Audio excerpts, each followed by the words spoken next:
Hello everyone, this is zero chemistry. I hope आप लोग बढ़िया होंगे। तो हम लोगों ने यहाँ पर क्लास 11th का चैप्टर नंबर 1 यहाँ पर स्टार्ट किया था, जिसमें कि एक लेक्चर हम पिछला यहाँ पर कंप्लीट कर चुके हैं। ये हमारे पास सेकंड लेक्चर यहाँ पर स्टार्ट हो रहा है।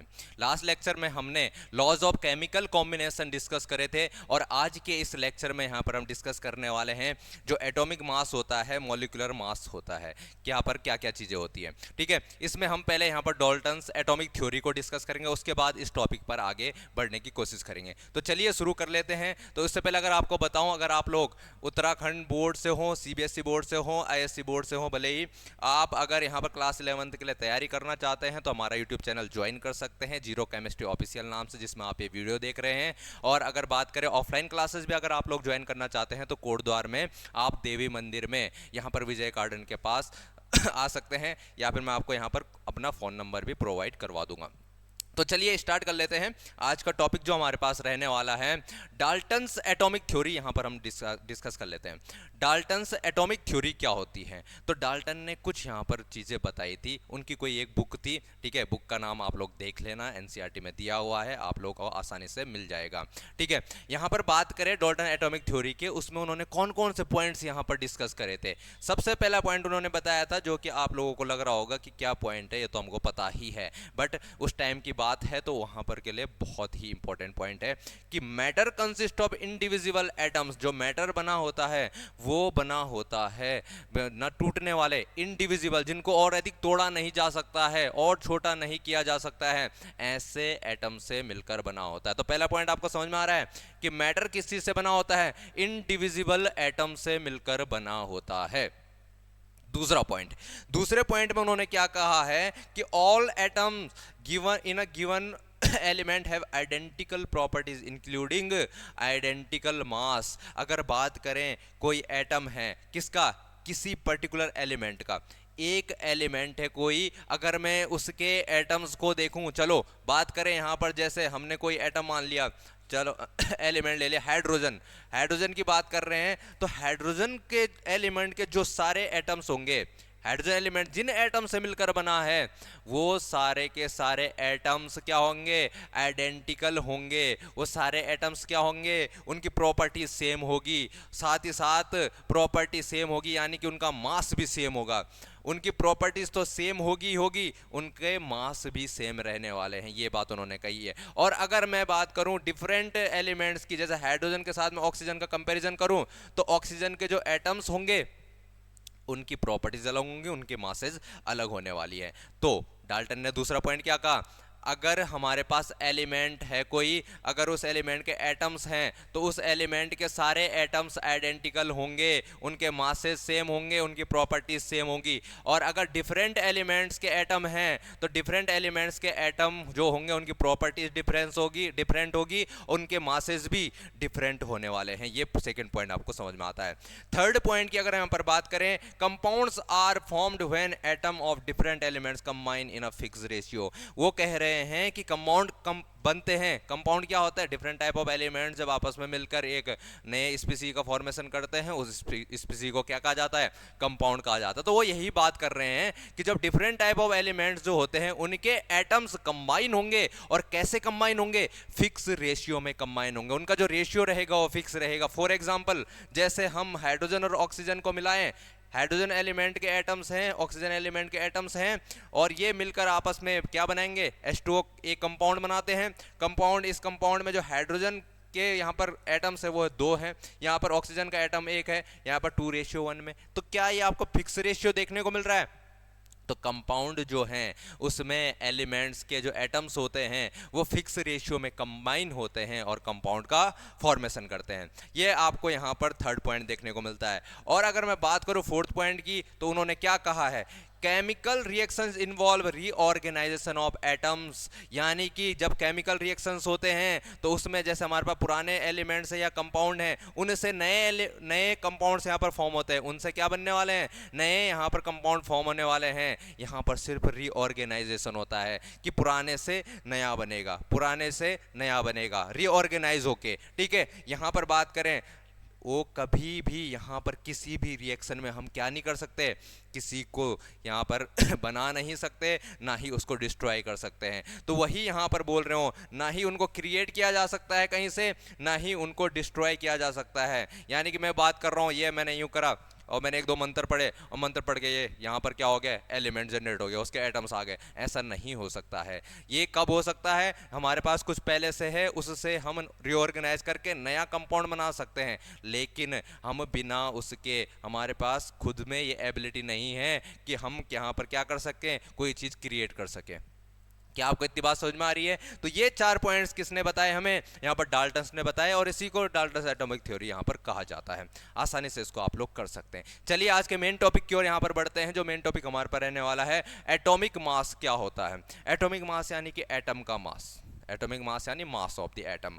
कैसे अब इसको हम डिफाइन करें कि एटॉमिक मास हम किसको माने भाई, कैसे कि कैसे हम सबके लिए स्टैंडर्ड सेट करें, कैसे हम बताएं कि हाँ, जैसे हम बोलते हैं कि मार्केट में ये 1 किलोग्राम है, हमने एक स्टैंडर्ड बना लिया है कि 1 किलोग्राम। तो ऐसे एटम के लिए क्या बताएं, कैसे बताएं कि किसी एटम का जो यहाँ पर एटॉमिक मास है उसको कितना रखा जाए। तो उसके लिए स्टैंडर्ड सेट करने के लिए यहाँ पर हमने बोल दिया कि हम डिफाइन करेंगे भाई 1 एटॉमिक मास यूनिट, जिसको AMU बोला जाएगा। हमने बोला कि हम इसको यहाँ पर क्या बताएंगे, 1 AMU बताने वाले हैं कि 1 AMU क्या होता है। उसी के हिसाब से हम सारी चीज़ें यहाँ पर डिफाइन करेंगे। तो 1 AMU को डिफाइन करने के लिए हमने क्या करा, हमने यहाँ पर उसको डिफाइन करने के लिए कार्बन 12 का यहाँ पर एक नापा। हमने कैसे नापा, हमारे पास टेक्निक होती है मास स्पेक्ट्रोमेट्री, एक टेक्निक होती है। हायर क्लासेस में जाते हैं अगर आप लोग, आप केमिस्ट्री पढ़ेंगे आगे जाके, वहाँ पे पता चलेगा, उसके बारे में पढ़ेंगे आप कि स्पेक्ट्रोमेट्री क्या होती है, मास स्पेक्ट्रोमेट्री क्या होती है। ठीक है, तो मास स्पेक्ट्रोमेट्री के द्वारा हम किसी एलिमेंट के लिए, किसी कंपाउंड का क्या नाप सकते हैं, हम मास यहाँ पर कैलकुलेट कर सकते हैं।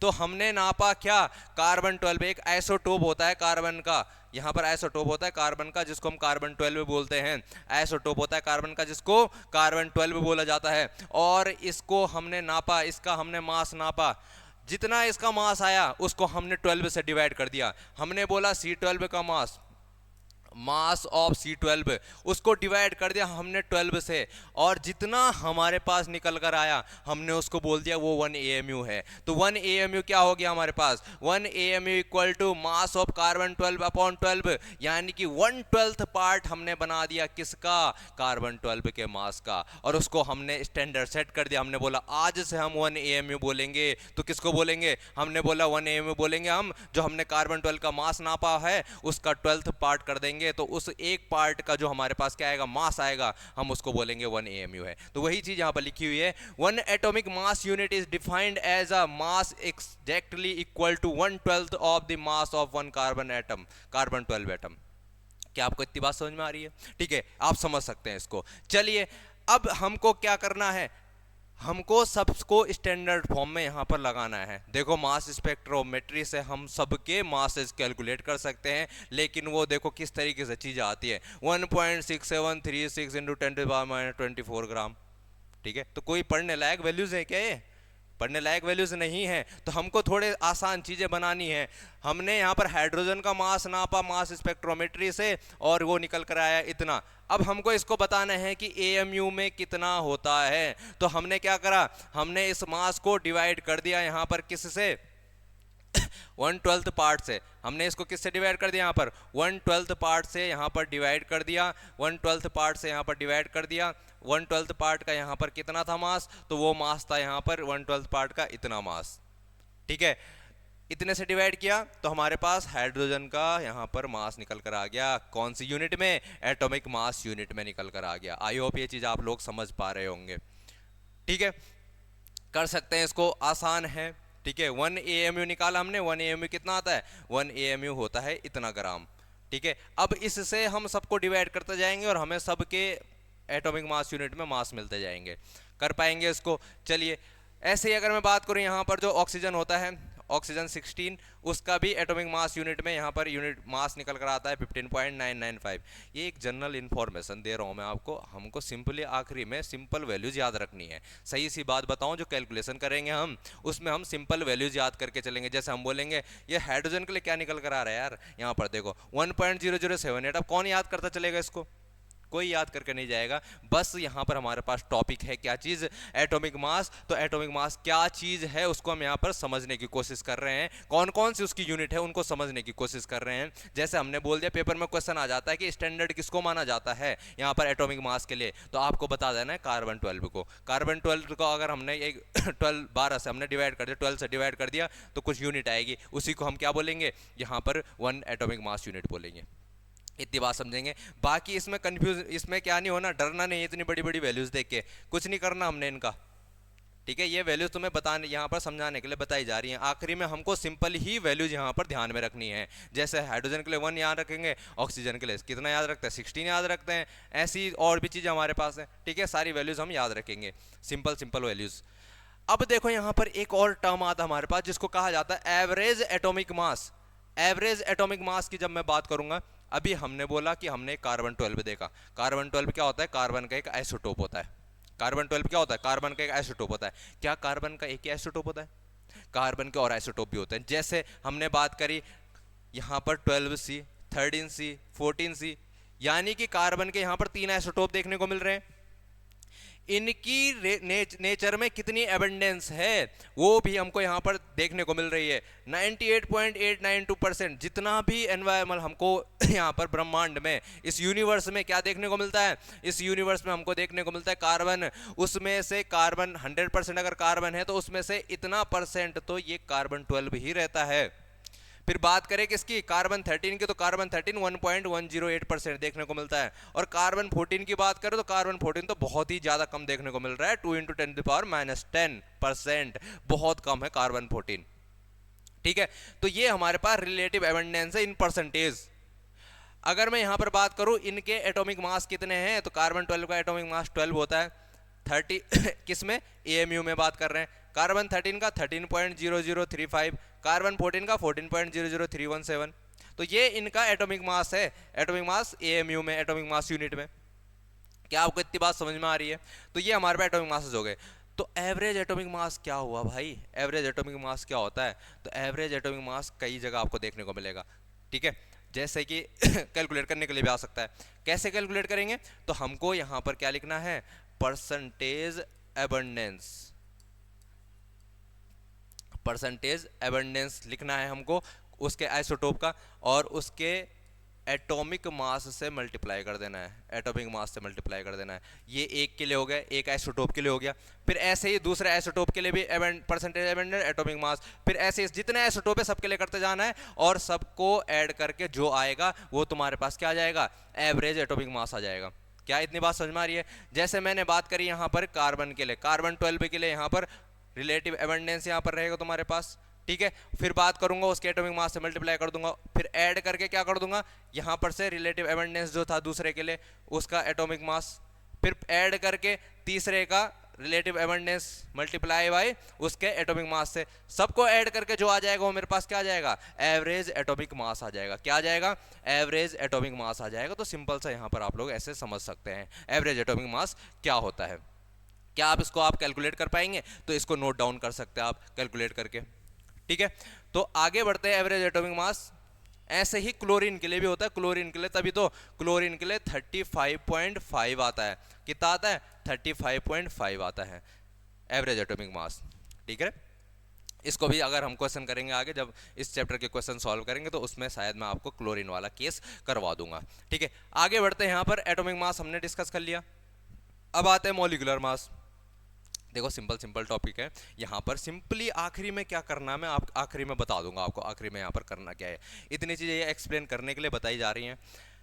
मॉलिक्यूलर मास की बात करेंगे तो मॉलिक्यूलर मास यानी मॉलिक्यूल का मास, जो हमारा मॉलिक्यूल बनेगा। जैसे मैं बात करता हूँ CH4, CH4 की मैं बात करूंगा तो CH4 में कौन कौन है, कार्बन है और हाइड्रोजन है, कार्बन और हाइड्रोजन है। तो मैं क्या करूंगा, कार्बन का एटॉमिक मास लिखूंगा प्लस करके हाइड्रोजन का, कितने हाइड्रोजन है, 4 हाइड्रोजन है, और एक हाइड्रोजन का एटॉमिक मास लिखूंगा। सबको ऐड करके यहाँ पर क्या आ जाएगा, टोटल मेरे पास मॉलिक्यूल का मॉलिक्यूलर मास आ जाएगा। क्या इतनी बात समझ में आ रही है? अब देखो कौन इसको 12.011 यू याद करेगा, 1.008 याद करेगा? ऐसे हम बिल्कुल भी नहीं करने वाले हैं, ठीक है। ये जस्ट हमको समझने के लिए था कि कैसे कैसे हमारे पास ये वैल्यूज आ रही हैं, ठीक है ना। अब एक चीज और ध्यान रखना, जो एएमयू था हमारे पास, आजकल उसको अब एटॉमिक मास यूनिट न बोल के यूनिफाइड मास बोला जाता है। यूनिफाइड मास बोला जाता है। क्या बोला जाता है? यूनिफाइड मास बोला जाता है, ठीक है। कर सकते हैं इसको। तो यहां पर अगर बात करें मॉलिक्यूलर मास आपको समझ में आया। मॉलिक्यूलर मास से आगे अब मैंने तुमको क्या बोला था कि हमको इतनी वैल्यूज याद नहीं रखनी। कैसे याद रखनी हमें? हमें देखो सिंपली याद रखेंगे हम। हाइड्रोजन के लिए एटॉमिक मास कितना होता है? 1 होता है। हीलियम के लिए 4, कार्बन के लिए 12, नाइट्रोजन के लिए 14, ऑक्सीजन के लिए 16, सोडियम के लिए 23। ये वैल्यूज याद रखनी है आपको, कुछ भी हो जाए। मैग्नीशियम के लिए 24, एल्यूमिनियम 26, सल्फर के लिए यहाँ पर क्या होगा 32, क्लोरीन के लिए 35.5, यहाँ पर पोटेशियम के लिए आपके पास 39 और कैल्शियम के लिए 40। ये वैल्यूज आपको याद रखनी है। असली काम इन्हीं का है। बाकी जो भी चीज़ें हमने देखी वो अंडरस्टैंडिंग के लिए थी, समझने के लिए थी कि कौन किस तरीके से एटॉमिक मास यूनिट आता है हमारे पास, कैसे मॉलिक्यूलर मास होता है, क्या हमारे पास एवरेज एटॉमिक मास होता है, ठीक है। तो हमको आखिरी में क्या ध्यान रखना है? इनकी वैल्यूज याद रखनी है। अब कोई भी मॉलिक्यूल आ जाए हमारे पास, जैसे अभी हमको CH4 दिया था उसने, तो CH4 में क्या करना है? कार्बन के लिए 12 रखना सीधे, हाइड्रोजन के लिए 4 रखना, बात खत्म। 12, 4, 16। यही हमारे पास आगे जो कैलकुलेशन होंगी सब में काम आने वाली है, ठीक है। तो यही एटॉमिक मासेस आपको ध्यान में रखने हैं। तो आज के लिए हम इतना ही रखते हैं। कल यहाँ पर एक्स्ट्रा मोल कॉन्सेप्ट स्टार्ट करेंगे। बहुत इंपॉर्टेंट टॉपिक है। जब तक केमिस्ट्री पढ़ते रहोगे मोल कॉन्सेप्ट आपका पीछा नहीं छोड़ेगा। तो कल का टॉपिक हमारे लिए बहुत इंपॉर्टेंट रहने वाला है, तो उसको हम कल डिस्कस करेंगे। तब तक के लिए पढ़ते रहिए। मिलते हैं नेक्स्ट लेक्चर में।